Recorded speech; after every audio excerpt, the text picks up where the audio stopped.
بیننده عزیز سلام. دوباره شما را خوش آمدید میگم به یکی دیگر از مستندهای ما از زندگی و همچنان مناظر زیبای دایکندی. من عبدالواحد سروش هستم و قرار است شما را با تاریخ گذشته و زندگی امروزی مردمی غدار آشنا کنم.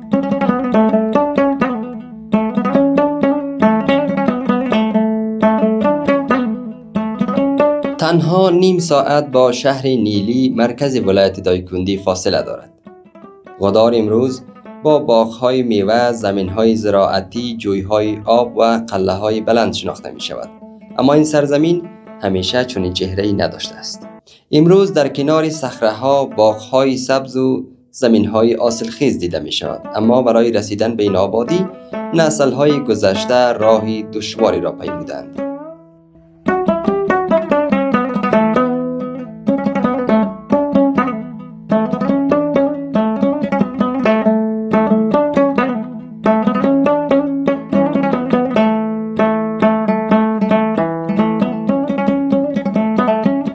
بیننده عزیز، اگر غدار را بگم که زیباترین جای دایکندی و همچنین حاصلخیزترین جای دایکندی یا حداقل همی دور و بر نیلی اشتباه نمیگم در نظر من. بسیار جای زیباییه، بسیار جای حاصلخیزه، گرم نسبتا به دیگر مناطق. به خاطر اینجا هزار نوع میوه ما که مسیر میوه هزار نوع میوه دیدی که اینجا پیدا میشه، کشت میشه.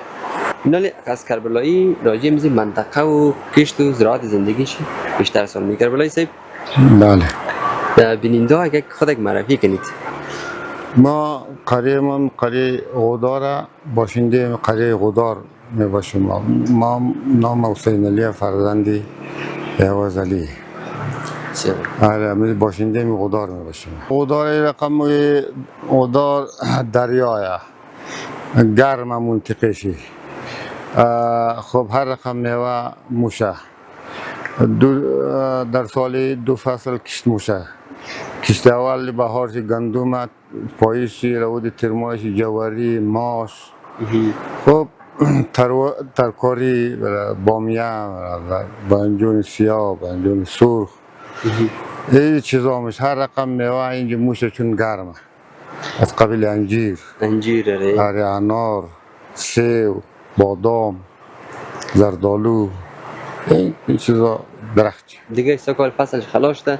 حالا فصل سیب و فصل انجیر و انگور و بامیه و بانجون سیاه و بانجون سرخ چیزا هست. اصل این لحظه که ما شما اینجاستی نظرم وقت انگوره. وقت انگوره چه جواریه از جواری هم وقتی رسیده؟ وقتی جای گاه کشته رسیده. خب آره، این چیزا.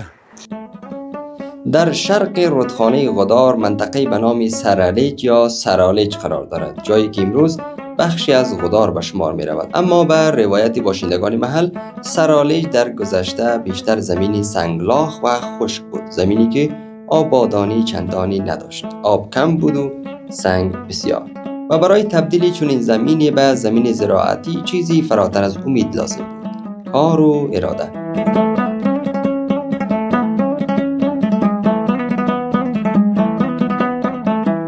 خب قبلا خوی دریا بود، از دریا خواهد جای خود رفت. گویی بود بوتازار و برادر خاشازار و سنگزار بود. این منطقه که ما میل استایده بلید استای ایره برادر با ایرده خدا بیاموش شای صادقی. خب مو خوی ارزه را نداشتی، توان نداشتی، فهم و درک نداشتی.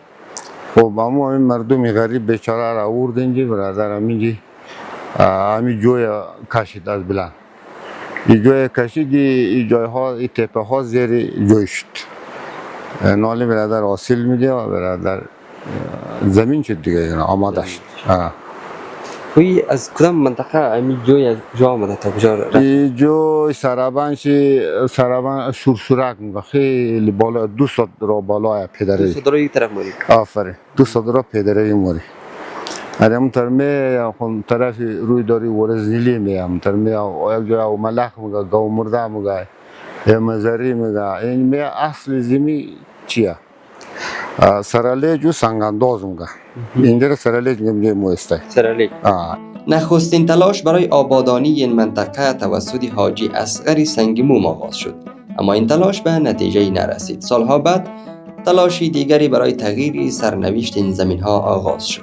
در سال 1360 محمد حسین صادقی نیلی از رهبران جهادی افغانستان کار ساخت جوی غدار را آغاز کرد. شرایط سیاسی و اختلافات آن دوره باعث شد کار جوی با تأخیر روبرو شود. در سال 1361 کار دوباره از سر گرفته شد. سنگ شکافته شد، مسیر آب ساخته شد و تلاش مردم برای رساندن آب به زمین ادامه یافت. پادرای ما بود، در نیلی بود، در سنگمون بود، در دشت بود. اینطوریه که در یک منطقه باست. در منطقه نیلی سنگمون بود، دشت همونجا بود.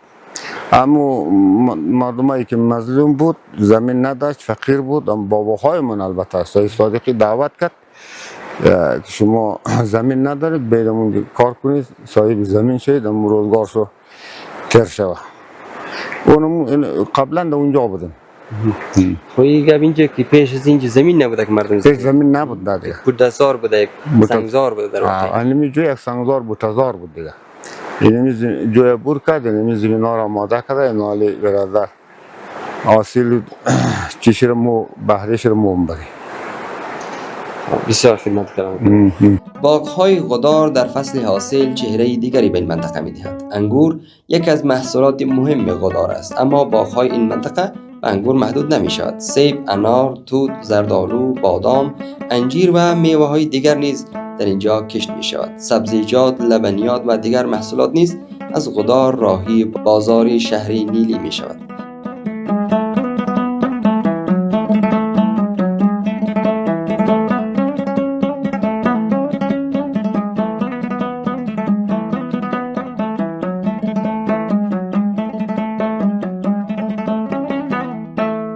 این منطقه همین غدار در جمع دو شورا داره. یک شورا از او قسمت ده، یک شورا از او قسمت ده. تقسیمات در بین از اون مردم هم میستون.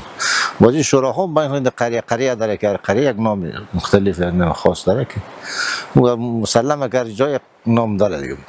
مثلا ما خود چیز اصلا چی نداریم، گندم و جواری و ماش و همین چیزا، لوبیا اونا کشت میشه. مثلا ایدا چه خوبه بد نیست، چون زمین دو سه فصله کشت میشه. گذری یک چند خانه میشه، دو سه خانه که باشه فامیل. همین بادام شی، یا در یک میوه شی، یک انگور شی، یک سیب شی. همین فصل انگوره، فصل سیب، فصل برادر همین دو سه میوه‌جات هست. میوه‌جات شفتالو و چیزا هست. یه فصل جواریه، لوبیایه، برادر از بینجان سیاه و سرخ و برادر بامیه و چیزا هست. چه تغییرات هم در سابق فعالیه؟ از سابق تغییرات هم زمین ها ضعیف شده. سابق که بود زمین ها خیلی حاصلات خوب میداد. یکی زمین ها باز زیاد آبیاری شده، دیگه حاصلات ضعیف شده، کم شده، بسیار کم شده. به خاطری که زمین گرچه که استفاده شد انرژیش از بین مورد دیگه. سابق مردم چی سیستم کدال؟ سابق همین سیستم بود، گندم و جواری و لوبیا و ماش هم ساکشنده جالب هم بود رقم است. امسال از سال گذشته و بهتره. سال گذشته چون همین دریا کامل خشک شد که بخیر داستان وجود نداشت. این فکر می‌کنم که اینجا وید نیه. وادی امسال تونز الحمدلله واسطه مردم راضیه. چون کش زراعت خواه می‌خوره. پارسال در خزا و در چیا که بود مردم در مزی پوم و صفا و چیزا بالا می‌کرد، از زمین استفاده می‌کرد. امسال الحمدلله خوبه، تونز اینطور کمی نماده.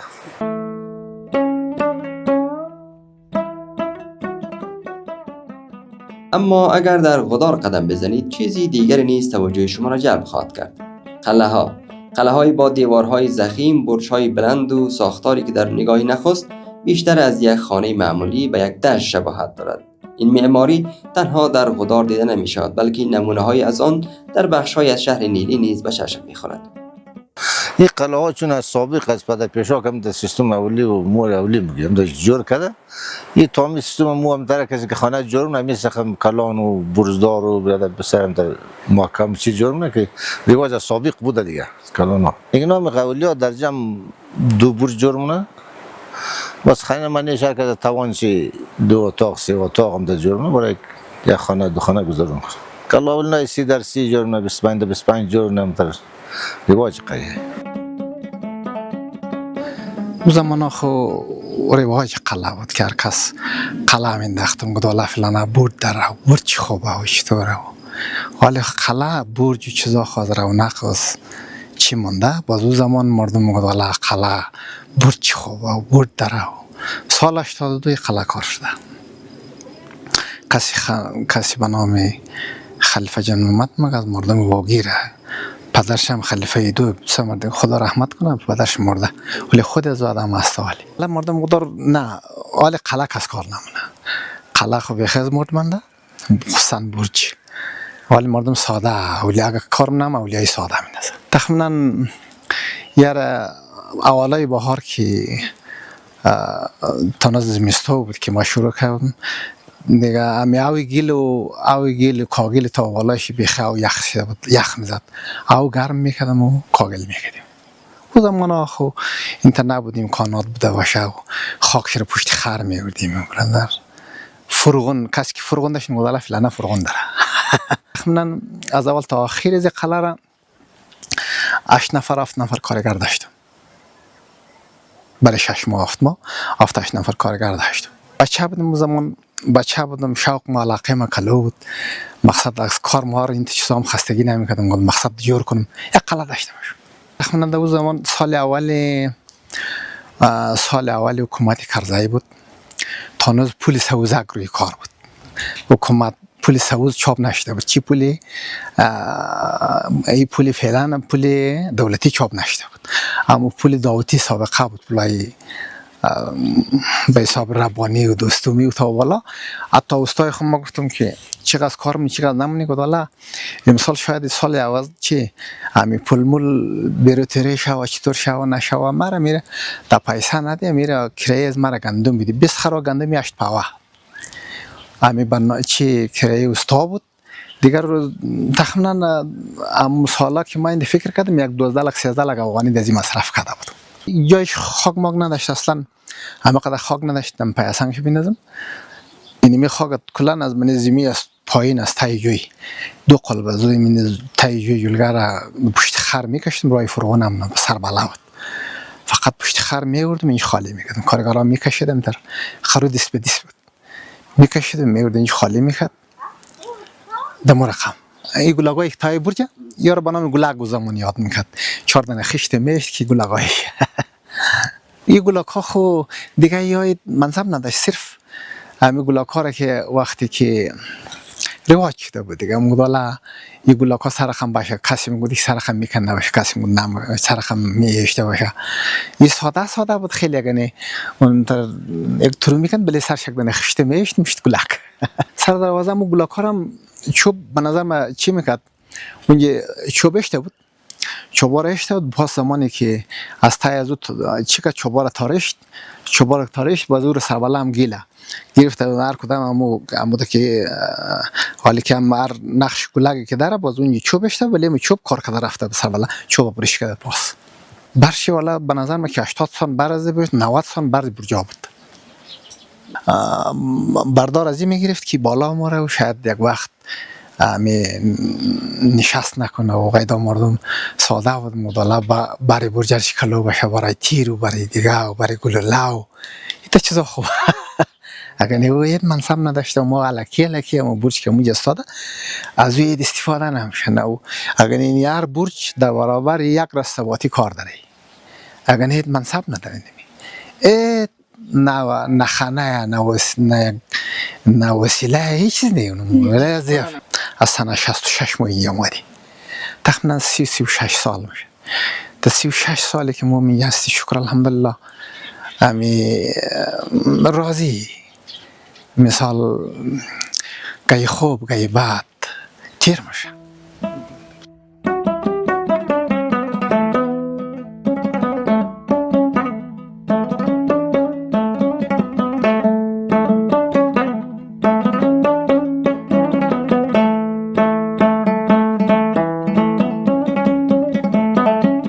برای مردم گذشته خانه فقط محل زندگی نبود. در دورهایی که ناامنی و احتمال حمله بخشی از زندگی مردم بود، خانه باید می توانست از خانواده محافظت کند. دیوارهای ضخیم برای مقاومت ساخته می شدند. برج‌های بلند برای دیدبانی بودند و ارتفاع قلعه امکان نظارت بر اطراف را فراهم می کرد. آنچه شاید روزی یک ضرورت امنیتی بود و مرور به بخشی از سنت و هویتی معماری منطقه تبدیل شد.